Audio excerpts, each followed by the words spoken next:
National ಮಹಾಬಾಲ್ ಪಂಚಾಯತಿಯ ಸದಸ್ಯರಾದಂತಹ Varshini ಅವರೇ, ಶಾಲೆಯ ಎಲ್ಲ ಶಿಕ್ಷಕರವರೇ, ನನ್ನ ಸಹೋದ್ಯೋಗಿ ಮಿತ್ರರೇ ಹಾಗೂ ಪ್ರೀತಿಯ ಮಕ್ಕಳೇ, ನಿಮಗೆಲ್ಲ ಭಾಳ ಕೆಲವೊಂದು ಆಶ್ಚರ್ಯ ಆಗಿರ್ಬೋದು. ಇವತ್ತು ಏನು ಬರ್ತ್ಡೇ ಸೆಲೆಬ್ರೇಷನ್ ನಮ್ಮ ಶಾಲೆಯಲ್ಲಿ ಮಾಡ್ತಾ ಇದ್ದಾರಂತೆ. ಸೊ ಇದು ಕೈಲಾಸ್ ಸತ್ಯಾರ್ಥಿ ಸರ್ ಅಂದರೆ ಗೊತ್ತಿದೆ ನಿಮ್ಗೆಲ್ಲರಿಗೂ, ಗೊತ್ತಿದೆ.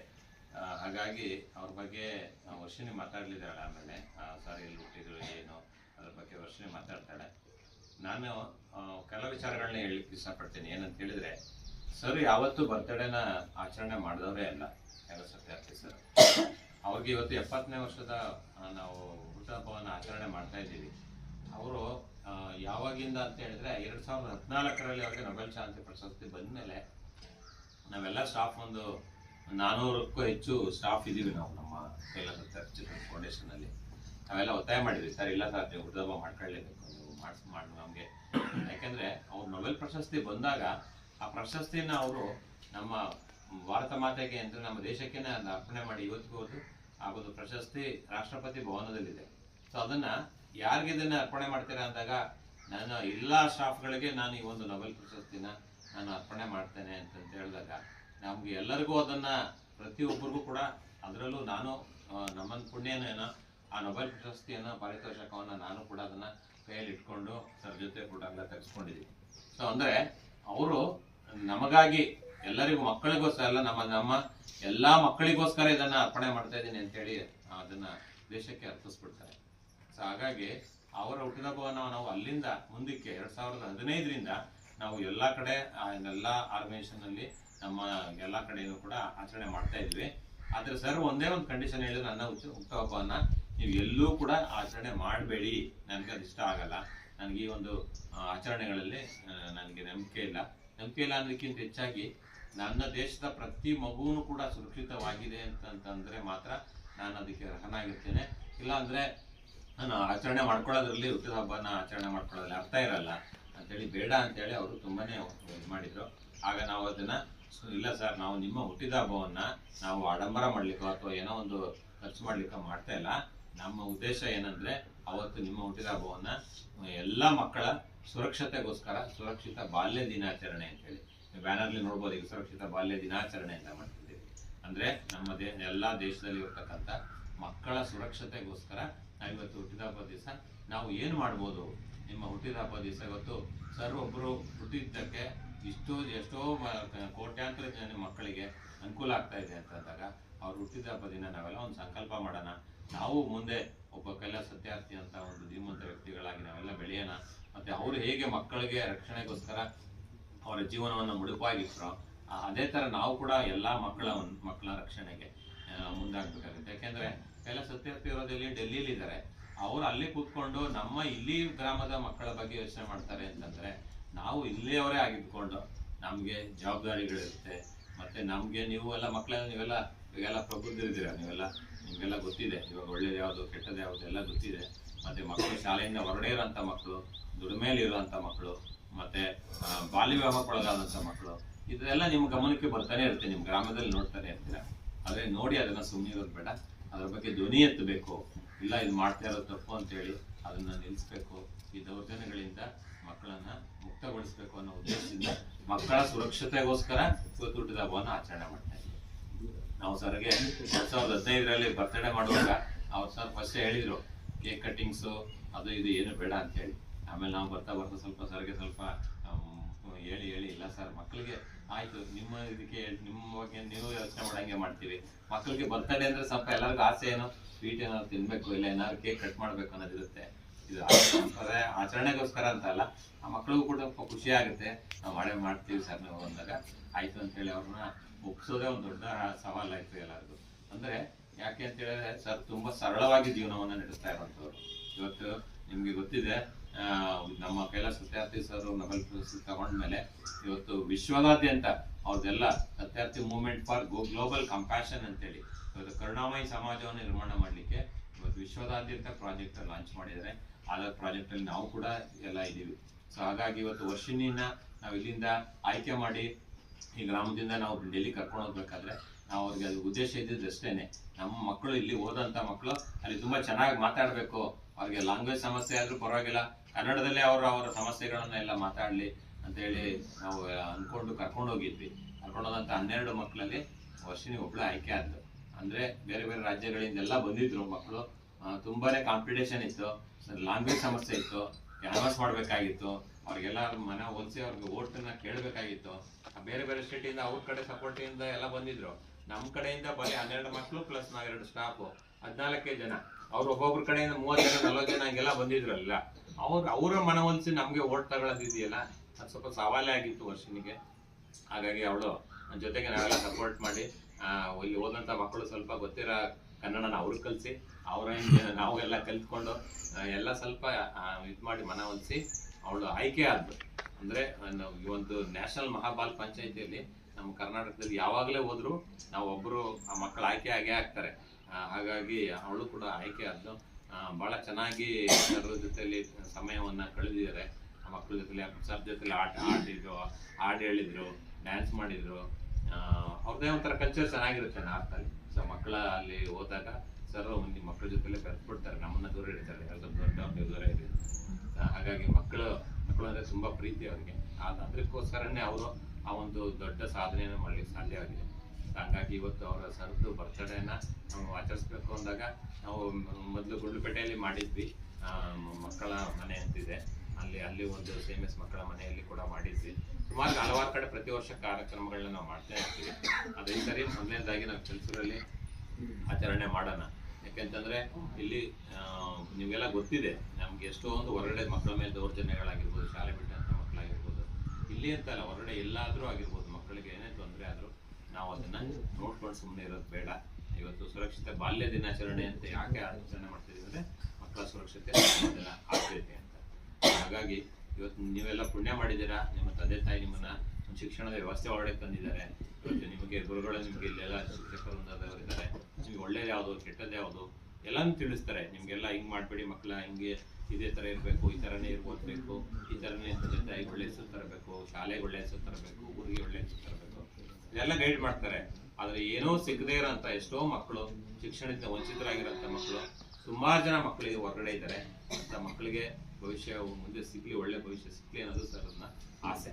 ಸೊ ಹಾಗಾಗಿ ಇವತ್ತು ಈ ಒಂದು ವಿಶೇಷ ದಿನ ನಾವೆಲ್ಲ ಇಲ್ಲಿ ಬಂದು ಆಚರಣೆ ಮಾಡ್ತಾ ಇದ್ದೀವಿ. ಅಂದ್ರೆ ಇನ್ನೂ ಸರ್ ಬಗ್ಗೆ ಅವರು ಹುಟ್ಟಿದ್ದು ಬೆಳೆದಿದ್ದು ಅದ್ರ ಬಗ್ಗೆ ಎಲ್ಲ ವರ್ಷನೆ ಮಾತಾಡ್ಲಿದ್ದಾಳೆ.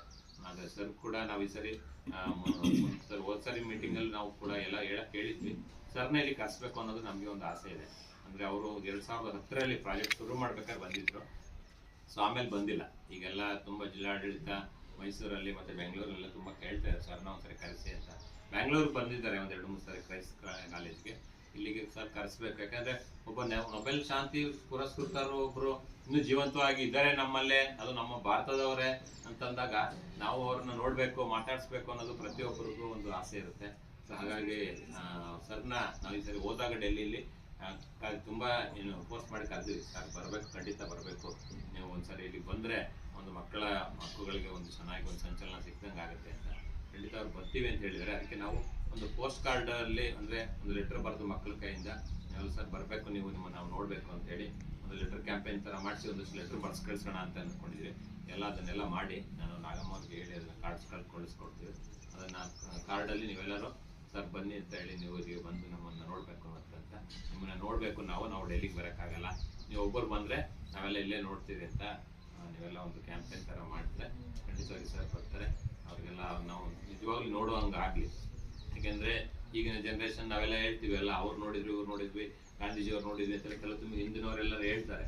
ನಾವು ಒಬ್ಬರು ಈ ಒಂದು ಮಕ್ಕಳ ಹಕ್ಕುಗಳಿಗೋಸ್ಕರ ಹೋರಾಟ ಮಾಡ್ತಾರಂತ ಒಬ್ಬ ಹೋರಾಟಗಾರ ಅವ್ರನ್ನ ನಾವು ಜೀವಂತವಾಗಿ ಇರುವಾಗ ನಾವು ನೋಡಬೇಕು.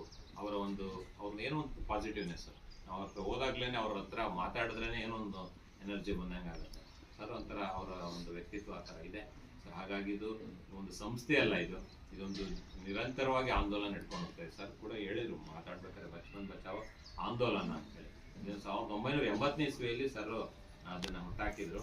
ಹುಟ್ಟಾಕಿ ಅವಾಗಿಂದ ಮಕ್ಕಳ ಹಕ್ಕುಗಳಿಗೋಸ್ಕರ ಇದೊಂದು ನಿರಂತರವಾಗಿ ನಡ್ಕೊಂಡು ಹೋಗ್ತಾ ಇರೋಂಥ ಒಂದು ಆಂದೋಲನ. ಆ ಆಂದೋಲನದಲ್ಲಿ ಕೈಲಾಸ ಸತ್ಯಾರ್ಥಿ ಚಿಲ್ಡ್ರನ್ ಫೌಂಡೇಶನ್ ಅಂತ ಒಂದು ಕ್ಯಾಂಪೇನ್ ತರ ಮಾಡ್ಕೊಂಡು ಅದನ್ನ ಮಾಡ್ತಾ ಇದ್ದೀವಿ. ಮುಂದೆ Satyarthi movement for global compassion ಅಂತ ಹೇಳಿ ಕರುಣಾಮಯಿ ಸಮಾಜ ನಿರ್ಮಾಣ ಮಾಡುವಂತ ಆ ಒಂದು ಪ್ರಾಜೆಕ್ಟ್ ಅಲ್ಲಿ ನಾವು ಕಂಟಿನ್ಯೂಸ್ ಆಗಿ ನಿಮ್ಮ ಗ್ರಾಮಗಳಿಗೆ ಬರ್ತೇವೆ. ಸೊ ಹಾಗಾಗಿ ಇದು ಬೇರೆ NGOಗಳ ಥರ ಏನೋ ಒಂದು 2 ವರ್ಷ 3 ವರ್ಷ ಪ್ರಾಜೆಕ್ಟ್ ಮಾಡೋಂಥ NGOಗಳೆಲ್ಲ. ನೀವು ಮಕ್ಕಳಿಗೆ ಎಲ್ಲೇ ಏನೇ ತೊಂದರೆ ಆದರೂ ಖಂಡಿತವಾಗಿ ನೀವು ನಮಗೆ ತಿಳಿಸಿ, ನಿಮ್ಮ ಶಾಲೆಗೆ ತಿಳಿಸಿ. ಮತ್ತು ಆದಷ್ಟು ಇವತ್ತು ಸುರಕ್ಷಿತ ಬಚ್ಪನ್ ದಿವಸ ಅಂತಂತೇಳಿ ಏನು ಮಾಡಿದ್ದೀವಿ, ಇವತ್ತೇ ಎಲ್ಲ ಸಂಕಲ್ಪ ಮಾಡೋಣ. ಎಲ್ಲೇ ಮಕ್ಕಳು ಎಲ್ಲೇ ತೊಂದರೆಯಲ್ಲಿ ಇದ್ದರೆ ಅವರನ್ನು ಮುಖ್ಯವಾಹಿನಿಗೆ ತರಲಿಕ್ಕೆ ನಾವೆಲ್ಲ ಶ್ರಮಿಸೋಣ ಅಂತ ಹೇಳ್ತಾ ಈ ಒಂದು ಕಾರ್ಯಕ್ರಮವನ್ನು ನಮಗೆ ಇಲ್ಲಿ ಮಾಡಲಿಕ್ಕೆ ಅನುವು ಮಾಡಿಕೊಟ್ಟಂತೆ ನಿಮ್ಮೆಲ್ಲರಿಗೂ ಶಿಕ್ಷಕರಾದ ರಾಜಮ್ಮ ಮಿಸ್ ಅವರೇ ಹಾಗೂ ಕೈಲಾಸ್ ಸತ್ಯಾರ್ಥಿ ಚಿಲ್ಡ್ರನ್ ಫೌಂಡೇಶನ್ನ ಸಂಯೋಜಕರಾದ ನಾರಾಯಣ್ ಸರ್ ಅವರೇ ಹಾಗೂ ನನ್ನೆಲ್ಲ ಪ್ರೀತಿಯ ಗುರುಗಳೇ ಮತ್ತು ಕೈಲಾಸ್ ಸತ್ಯಾರ್ಥಿ ಚಿಲ್ಡ್ರನ್ ಫೌಂಡೇಶನ್ನ ಸ್ಟಾಫ್ಗಳೇ ಹಾಗೂ ನನ್ನೆಲ್ಲ ಗೆಳತಿಯರೇ, ಎಲ್ಲರಿಗೂ ಮೊದಲಿಗೆ ನನ್ನ ನಮಸ್ಕಾರಗಳು ಮತ್ತು ಕೈಲಾಸ್ ಸತ್ಯಾರ್ಥಿ ಸರ್ ಅವರ ಜನ್ಮದಿನದ ಶುಭಾಶಯಗಳು. ಈ ದಿನ ನಮ್ಮ ಶಾಲೆಯಲ್ಲಿ ಕೈಲಾಸ್ ಸತ್ಯಾರ್ಥಿ ಚಿಲ್ಡ್ರನ್ ಫೌಂಡೇಶನ್ ಅವರು ಕೈಲಾಸ್ ಸತ್ಯಾರ್ಥಿ ಸರ್ ಬರ್ತ್ಡೇಯನ್ನು ಸೆಲೆಬ್ರೇಟ್ ಮಾಡಬೇಕು ಅನ್ನೋ ಉದ್ದೇಶದಿಂದ ನಮ್ಮ ಶಾಲೆಗೆ ಬಂದಿದ್ದಾರೆ. ಹಾಗಾಗಿ ನಾನು ಮೊದಲು ಕೈಲಾಸ್ ಸತ್ಯಾರ್ಥಿ ಸರ್ ಬಗ್ಗೆ ಮಾತಾಡೋಕ್ಕೆ ಇಷ್ಟಪಡ್ತೀನಿ. ಕೈಲಾಸ್ ಸತ್ಯಾರ್ಥಿ ಸರ್ ಅವರ ಮೂಲ ಹೆಸರು ಕೈಲಾಸ್ ಶರ್ಮಾ ಅಂತ. ಇವರು ಜನವರಿ 11, 1954ರಂದು ಮಧ್ಯಪ್ರದೇಶದ ವಿದಿಶಾ ಎನ್ನುವಲ್ಲಿ ಜನಿಸಿದರು. ಇವರ ತಂದೆ ರಾಮ್ ಪ್ರಸಾದ್ ಶರ್ಮಾ ಹಾಗೂ ಇವರ ತಾಯಿ ಚಿರೋಜಿ ಬಾಯ್ ಎನ್ನುವರು. ಇವರು ನಮ್ಮ ಭಾರತದಲ್ಲಿ ತಮ್ಮ ಮಕ್ಕಳಿಗಾಗಿ ತಮ್ಮ ಜೀವನವನ್ನು ಮುಡಿಪಾಗಿಟ್ಟಿದ್ದಾರೆ. ಕೈಲಾಸ್ ಸತ್ಯಾರ್ಥಿ ಸರ್ ಅವರು ಬಚ್ಪನ್ ಬಚಾವೋ ಆಂದೋಲನ, Kailash Satyarthi children foundation, ball ಆಶ್ರಮ ಟ್ರಸ್ಟ್ ಮುಂತಾದ ಸಂಸ್ಥೆಗಳನ್ನು ಭಾರತದಲ್ಲಿ ಸ್ಥಾಪಿಸಿದ್ದಾರೆ. ಇವರಿಗೆ 2014ರಲ್ಲಿ ಮಲಾಲಾ ಯೂಸುಫ್ ಜಾಯ್ ಎನ್ನುವರ ಜೊತೆಗೆ ನೊಬೆಲ್ ಶಾಂತಿ ಪ್ರಶಸ್ತಿಯನ್ನು ಕೈಲಾಸ್ ಸತ್ಯಾರ್ಥಿ ಸರ್ ಅವರು ಪಡೆದುಕೊಂಡಿದ್ದಾರೆ. ಇಷ್ಟು ನೀವೆಲ್ಲರಿಗೂ ತಿಳಿಸುವಂತಹ ವಿಷಯವನ್ನು ಕೈಲಾಸ್ ಸತ್ಯಾರ್ಥಿ ಸರ್ ಬಗ್ಗೆ. ನಾನು ಡೆಲ್ಲಿಗೆ ಹೋಗಿದ್ದಂತಹ ಒಂದು ಅನುಭವ ಏನಂತಂದರೆ, ನಾನು ಪಕ್ಕದಲ್ಲಿರುವಂತಹ ಬಿಳಿಗಿರಿ ರಂಗನ ಸ್ವಾಮಿ ಬೆಟ್ಟವನ್ನು ನೋಡಿಲ್ಲ, ನೀನು ಅಷ್ಟು ದೂರದಲ್ಲಿರೋ ಡೆಲ್ಲಿ ನೋಡಿದ್ದೀನಿ ಅಂತಂದರೆ ನನಗೆ ಫುಲ್ ಆಶ್ಚರ್ಯ ಆಗುತ್ತೆ. ಇಂಥ ಚಿಕ್ಕ ವಯಸ್ಸಲ್ಲಿ ನಾವು ಡೆಲ್ಲಿ ನೋಡಿದ್ದೀವಿ ಅಂದರೆ ತುಂಬ ಖುಷಿ ಇದೆ. ಅದರಲ್ಲೂ ನಾವು ನ್ಯೂಸ್ ಪೇಪರ್ಲಿ ಅಥವಾ ಫೋನಲ್ಲಿ ನಾವು ಕೈಲಾಸ್ ಸತ್ಯಾರ್ಥಿ ಸರ್ ನೋಡ್ತಿದ್ವಿ. ಅಲ್ಲಿಗೆ ಹೋಗಿ ಕೈಲಾಸ್ ಸತ್ಯಾರ್ಥಿ ಸರ್ನ ಡೈರೆಕ್ಟಾಗಿ ಮೀಟ್ ಮಾಡಿ ಅವ್ರ ಜೊತೆ ಡ್ಯಾನ್ಸ್ ಮಾಡಿ ಅವ್ರ ಜೊತೆ ಹಾಡು ಹೇಳಿ ನನಗಂತೂ ಅದು ತುಂಬ ಖುಷಿ ಆಯಿತು. ನಾವು ಹುಟ್ಟಿದ್ದಕ್ಕೂ ಸಾರ್ಥಕ ಆಯಿತು ಅನ್ನೋ ಒಂದು ಭಾವನೆ ನನ್ನಲ್ಲಿ ಮೂಡ್ತು. ಈ ಒಂದು ಕೈಲಾಸ್ ಸತ್ಯಾರ್ಥಿ ಚಿಲ್ಡ್ರನ್ ಫೌಂಡೇಶನ್ ಟ್ರಸ್ಟ್ನ ಒಂದು ಮುಖ್ಯ ಉದ್ದೇಶ ಏನಂದರೆ ಕರುಣಾಮಯಿ ಜಗತ್ತನ್ನು ಸೃಷ್ಟಿ ಮಾಡುವುದು. ಅವರು ಕೂಡ ಅಲ್ಲೋದಾಗ ಕರುಣಾಮಯಿ ಜಗತ್ತನ್ನು ಹೇಗೆ ಸೃಷ್ಟಿ ಮಾಡೋದು ಅನ್ನೋದ್ರ ಬಗ್ಗೆ ಹೇಳಿದ್ರು. ಮತ್ತು ಯಾವ ರೀತಿ ಮಕ್ಕಳ ಮೇಲೆ ದೌರ್ಜನ್ಯಗಳಾಗ್ತಾ ಇದೆ, ಯಾವ ರೀತಿ ಮಕ್ಕಳ ಹಕ್ಕುಗಳು ಮಕ್ಕಳಿಗೆ ಸಿಗಬೇಕು, ಇದೆಲ್ಲದ್ರ ಬಗ್ಗೆ ಕೂಡ ನಮ್ಮೆಲ್ಲರಿಗೂ ತಿಳಿಸಿದ್ರು. ಹಾಗೂ ಅಲ್ಲಿ ಮಹಾ ಬಾಲ ಪಂಚಾಯತ್ ಎಲೆಕ್ಷನ್ ನಡೀತು. ಆದರೆ ಎಲ್ಲ ರಾಜ್ಯದವರು ಭಾಗವಹಿಸಿದ್ರು. ಆದರೆ ನಾನು ಕೂಡ ಭಾಗವಹಿಸಿ ಬೇರೆ ರಾಜ್ಯದವ್ರ ಹತ್ರ ಹಿಂದಿಲಿ ಮಾತಾಡೋಕ್ಕೆ ಟ್ರೈ ಮಾಡಿ ಅವ್ರ ಹತ್ರ ಹಿಂದಿ ಒಂದು ಭಾಷೆಯಲ್ಲೇ ನಾನು ಕೇಳಿದ್ವಿ. ಹಾಗೂ ನನ್ನ ಜೊತೆ ಬಂದಿರುವಂತಹ ನನ್ನ ಸಹಪಾಠಿಗಳು 11 ಜನನೂ ಕೂಡ ನನಗೆ ಫುಲ್ ಸಹಕಾರ ನೀಡಿದ್ದಾರೆ. ಅವರಿಂದಾಗಿ ನಾನು ಈ ಬಾಲ ಪಂಚಾಯಿತಿ ಎನ್ನುವ ಬಾಲ ಎಲೆಕ್ಷನ್ ಎನ್ನುವುದರಲ್ಲಿ ನಾನು ಕೂಡ ಸದಸ್ಯರಾಗಿ ಆಯ್ಕೆ ಆಗಿದ್ದೇನೆ. ಇದಕ್ಕೆಲ್ಲ ಮೂಲ ಕಾರಣ ಅಂದರೆ ನನ್ನ ಗುರುಗಳು. ಇವರು ನನಗೆ ಪ್ರೋತ್ಸಾಹ ಕೊಡಲಿಲ್ಲ ಅಥವಾ ಯಾವುದಕ್ಕೂ ಹೋದ್ರು ಬೇಡ ಅಂದರೆ ಎಲ್ಲಕ್ಕೂ ಹೋಗು ಭಾಗವಹಿಸಿ ಪ್ರೋತ್ಸಾಹ ಕೊಟ್ಟು ನಾನು ಇಲ್ಲಿವರೆಗೂ ತಂದು ನಿಲ್ಲಿಸಿದ್ದಾರೆ. ಮತ್ತು ಕೈಲಾಸ್ ಸತ್ಯಾರ್ಥಿ ಚಿಲ್ಡ್ರನ್ ಫೌಂಡೇಶನ್ ಸ್ಟಾಫ್ಗಳು ಅಷ್ಟೇ ನನಗೆ ತುಂಬ ಬೆಂಬಲ ಕೊಟ್ಟಿದ್ದಾರೆ. ನನಗೆ ಏನೇ ಮಾಡಬೇಕು ಅಂದರೆ ಎಲ್ಲ ಬೆಂಬಲವನ್ನು ಕೊಟ್ಟು ಪ್ರೋತ್ಸಾಹ ಮಾಡ್ತಾರೆ. ಎಲ್ಲಕ್ಕಿಂತ ಮುಖ್ಯ ಕಾರಣ ಅಂದರೆ ನನ್ನ ತಾಯಿ. ನಾನು ಸಿಂಗಲ್ ಪೇರೆಂಟ್ ಆದರೂ ನಮ್ಮ ಮನೇಲಿ ಎಷ್ಟೇ ಕಷ್ಟ ಇದ್ದರೂ ಕೂಡ ನನ್ನ ತಾಯಿ ಎಲ್ಲದಕ್ಕೂ ಭಾಗವಹಿಸುವಂತ ನನಗೆ ಫುಲ್ ಸಪೋರ್ಟ್ ಮಾಡ್ತಾರೆ. ಏನೇ ಮಾಡಿದ್ರು ಕೂಡ ಬೇಡ ಅನ್ನಲ್ಲ, ಅಷ್ಟು ನನಗೆ ಸಪೋರ್ಟ್ ಆಗಿರೋದು ನನ್ನ ತಾಯಿ. ಅದಕ್ಕೆ ನಾನು ಇದನ್ನೆಲ್ಲ ಮಾಡಿದ್ದೀನಿ. ಇವರು ನನ್ನ ಗುರುಗಳು, ಕೈಲಾಸ್ ಸತ್ಯಾರ್ಥಿ ಚಿಲ್ಡ್ರನ್ ಸ್ಟಾಫ್ಗಳು ಮತ್ತು ನನ್ನ ತಾಯಿ ಮುಖ್ಯ ಕಾರಣ. ಇವರೆಲ್ಲರಿಗೂ ನಾನು ಇಲ್ಲಿಂದ ಧನ್ಯವಾದಗಳನ್ನು ಹೇಳ್ತೀನಿ. ಮತ್ತೆ ಈ ಒಂದು ನಮ್ಮೂರಲ್ಲಿ 2013ರಲ್ಲಿ ಒಂದು ಕೈಲಾಸ್ ಸತ್ಯಾರ್ಥಿ ಚಿಲ್ಡ್ರನ್ ಪ್ರಾಜೆಕ್ಟ್ ಶುರು ಆಯಿತು. ನಾವು ಈ ಒಂದು ಪ್ರಾಜೆಕ್ಟ್ ಪ್ರೈಮರಿ ಸ್ಕೂಲ್ ಇದ್ದಾಗ ಶುರುವಾಯಿತು. ನಾವು ಅವಾಗ 7ನೇ ತರಗತಿ ಓದ್ತಿದ್ವಿ. ಆವಾಗ ಈ ರೀತಿ ಕೈಲಾಸ್ ಸತ್ಯಾರ್ಥಿ ಚಿಲ್ಡ್ರನ್ ಫೌಂಡೇಶನ್ ಇದೆ. ಅದರಲ್ಲಿ ಈ ರೀತಿ ಎಲೆಕ್ಷನ್ ಮಾಡಿ ನಿಮ್ಮನ್ನ ಆಯ್ಕೆ ಮಾಡಿ ನಿಮ್ಮ ಊರಿನಲ್ಲಿ ಇರುವಂತಹ ನಿಮ್ಮ ಶಾಲೆಗಳಲ್ಲಿರುವಂತಹ ಒಂದು ಸಮಸ್ಯೆಗಳನ್ನು ಬಗೆಹರಿಸಬೇಕು ಅನ್ನೋದೊಂದು ಉದ್ದೇಶ ಆಗಿತ್ತು. ಅದರಿಂದ ಆಗಿ ನಾವು ಎಲೆಕ್ಷನ್ ನಿಲ್ಲಿಸಿದಾಗ ನನ್ನ ಗುರುತು ನವಿಲಾಗಿತ್ತು. ಆವಾಗ ನಾನು ಎಲೆಕ್ಷನ್ ಗೆದ್ದು ನಾನು ಎಲೆಕ್ಷನ್ ಒಂದು ಬಾಲಮಿತ್ರ ಗ್ರಾಮ ಎನ್ನುವ ಒಂದು ಸಂಸ್ಥೆಯ ಅಧ್ಯಕ್ಷಳಾಗಿದ್ದೆ. ಈ ಒಂದು ಸಂಸ್ಥೆಯಲ್ಲಿ ನಾವು ತಿಂಗಳಿಗೆ 2 ಸಲ ಮೀಟಿಂಗ್ ಮಾಡಿದ್ವಿ. ಅಲ್ಲಿ ನಾವು ಗ್ರಾಮಗಳ ಬಗ್ಗೆ, ಗ್ರಾಮದಲ್ಲಿ ಏನೇನು ಸಮಸ್ಯೆಗಳಿದೆ, ಶಾಲೆಯಲ್ಲಿ ಏನೇನು ಸಮಸ್ಯೆ ಇದೆ ಅದನ್ನೆಲ್ಲ ಕುರಿತು ಚರ್ಚೆ ಮಾಡಿ PDO ಸರ್ಗೆ ಲೆಟರ್ ಬರೆದಿದ್ವಿ. ನಂತರ 2 ವರ್ಷಗಳಾದ್ಮೇಲೆ ನಮ್ಮ ಶಾಲೆಯಿಂದಿದ್ದ ಪ್ರೈಮರಿ ಸ್ಕೂಲ್ ಶಾಲೆಯಿಂದಿದ್ದಂಥ ಡ್ರೈನೇಜ್ ಪ್ರಾಬ್ಲಮ್ ಆಗಿರ್ಬೋದು, ಹಾಗೂ ಮಕ್ಕಳು ಜಾಸ್ತಿ ಡ್ರಾಪ್ಔಟ್ ಆಗ್ತಿದ್ರು, ಮಕ್ಕಳನ್ನೆಲ್ಲ ಶಾಲೆಗೆ ಸೇರಿಸಿರ್ಬೋದು, ಮತ್ತೆ ಬಾಲ್ಯ ವಿವಾಹಗಳನ್ನ ತಡೆದು ಅವ್ರಿಗೆ ಮುನ್ನೆಚ್ಚರಿಕೆಯನ್ನು ಕೂಡ ನಾವು ನೀಡಿದ್ದೀವಿ. ಮತ್ತೆ ಯಾವುದೇ ಕಾರ್ಯಕ್ರಮ ಆದರೂ ಯಾವುದೇ ಒಂದು ಮಕ್ಕಳಿಗೆ ಸಂಬಂಧಪಟ್ಟಂತಹ ಕಾರ್ಯಕ್ರಮವಾದರೂ ಕೂಡ ಕೈಲಾಸ ಸತ್ಯಾರ್ಥಿ ಚಿಲ್ಡ್ರನ್ ಸ್ಟಾಫ್ಗಳು ನಮ್ಮ ಜೊತೆ ಇರ್ತಿದ್ರು. ನಮ್ಗೆ ಕೂಡ ಪ್ರೋತ್ಸಾಹ ಕೊಟ್ಟು ನಾವು ಯಾವ ರೀತಿ ಮಕ್ಕಳ ಹಕ್ಕುಗಳನ್ನು ಪಡ್ಕೋಬೇಕು, ಮಕ್ಕಳ ಮೇಲೆ ಆಗೋ ದೌರ್ಜನ್ಯಗಳನ್ನು ಹೇಗೆ ನಿಲ್ಲಿಸಬೇಕು ಅನ್ನೋದೊಂದು ಇದ್ರ ಮುಖ್ಯ ಉದ್ದೇಶ ಆಗಿತ್ತು. ಇದನ್ನೆಲ್ಲ ಕೂಡ ನಮಗೂ ತಿಳಿ ಹೇಳಿದ್ದಾರೆ. ಹಾಗೂ ಹಲವಾರು ಸಭೆಗಳನ್ನು ಸಂಘಟಿಸಿ ಅಲ್ಲಿ ನಮಗೆ ಆಟ ಆಡಿಸಿ ನಮಗೆ ತುಂಬ ಪ್ರೋತ್ಸಾಹವನ್ನು ನೀಡಿದ್ದಾರೆ. ಕೈಲಾಸ ಸತ್ಯಾರ್ಥಿ ಚಿಲ್ಡ್ರನ್ ಫೌಂಡೇಶನ್ ಮುಖ್ಯ ಉದ್ದೇಶ ಏನೆಂದರೆ ಕರುಣಾಮಯಿ ಜಗತ್ತನ್ನು ಸೃಷ್ಟಿ ಮಾಡಬೇಕು. ಪ್ರತಿಯೊಂದು ಮಕ್ಕಳಿಗೂ ಕೂಡ ತಮ್ಮ ಹಕ್ಕುಗಳು ಸಿಗಬೇಕು, ಮತ್ತೆ ಮಕ್ಕಳ ಮೇಲೆ ಆಗುವಂತಹ ದೌರ್ಜನ್ಯಗಳು ನಿಲ್ಲಬೇಕು ಅನ್ನೋದೊಂದು ಇದೊಂದು ಮುಖ್ಯ ಉದ್ದೇಶ. ಹಾಗಾಗಿ ನಾವೆಲ್ಲರೂ ಕೂಡ ಕೈಲಾಸ ಸತ್ಯಾರ್ಥಿ ಸರ್ ಅಂತಹ ವ್ಯಕ್ತಿಗಳ ಜೊತೆ ನಾವು ನಿಂತು ಮಕ್ಕಳ ಮೇಲೆ ಆಗುವಂತಹ ದೌರ್ಜನ್ಯಗಳನ್ನ ತಡೆಯೋಣ. ಮಕ್ಕಳಿಗೆ ಏನಾದರೂ ಪ್ರಾಬ್ಲಮ್ ಆದರೆ ಅದು ನಮ್ಮ ಪ್ರಾಬ್ಲಮ್ ಅಂತ ತಿಳ್ಕೊಂಡು ನಾವು ಅವ್ರಿಗೆ ಸಹಕಾರ ನೀಡೋಣ. ನಾವು ಕೂಡ ಕೈಲಾಸ ಸತ್ಯಾರ್ಥಿ ಸರ್ ಅಂತ ಒಂದು ಆದರ್ಶವನ್ನ ಇಟ್ಕೊಂಡು ನಾವು ಕೂಡ ಮುಂದೆ ಆಗೋಣ ಅಂತ ಹೇಳ್ತಾ ನನ್ನ ಮಾತುಗಳನ್ನ ಮುಗಿಸ್ತೀನಿ.